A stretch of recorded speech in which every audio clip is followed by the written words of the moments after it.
But that's because most of these concepts, most of the so-called Enlightenment concepts, you ripped off from the Muslims. But you didn't take the religion, you didn't take the religion that provides the necessary framework for any of these concepts to actually work and make sense. It's like you ripped pages out of a book, but you didn't take the book. So the story is disorderly, it's unorganized, it's not coherent, it's all out of order. John Locke, Montesquieu, Voltaire, Thomas Jefferson, all of them took inspiration from Islamic civilization. Because of course they did. Where else are you going to look for inspiration? It was the most sophisticated, the most advanced, the most well-managed, well-organized, the most moral, and the most ethical civilization in human history. Of course you're going to look to them. I mean, you couldn't even look to your beloved Greek philosophers if it hadn't been for us. You left them in the dustbin of history. And whatever you have read from them, and whatever you read from them now, it has first passed through Muslim understanding and interpretation before it ever reached you. What you call modernity is just a deformed, maladapted, inferior version of the civilization that we had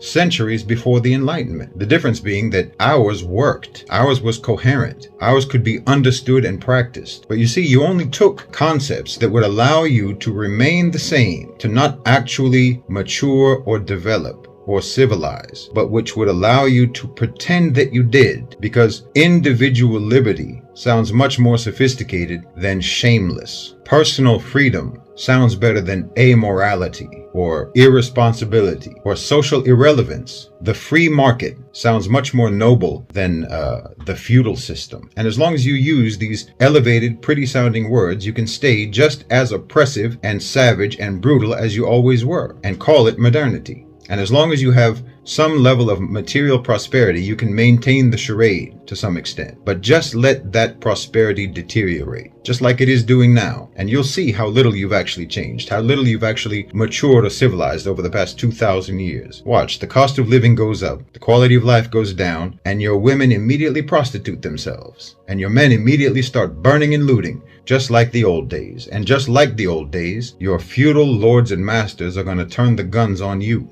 And then you'll know what your so-called civilization really is, what your societies really believe in. And it isn't liberalism and it isn't modernity, I can tell you that. It isn't democracy and it isn't freedom. It's predation and subjugation and exploitation and brute force. It's do as you're told. It's a hierarchy of cruelty where everyone uses and abuses whoever is lower than them on the ladder, rich and poor, white and black, native and immigrant, men and women. And it's going to be a harsh awakening for everyone who thought that they lived in an advanced civilization or who thought that the Muslims were the ones who were incompatible with the modern world.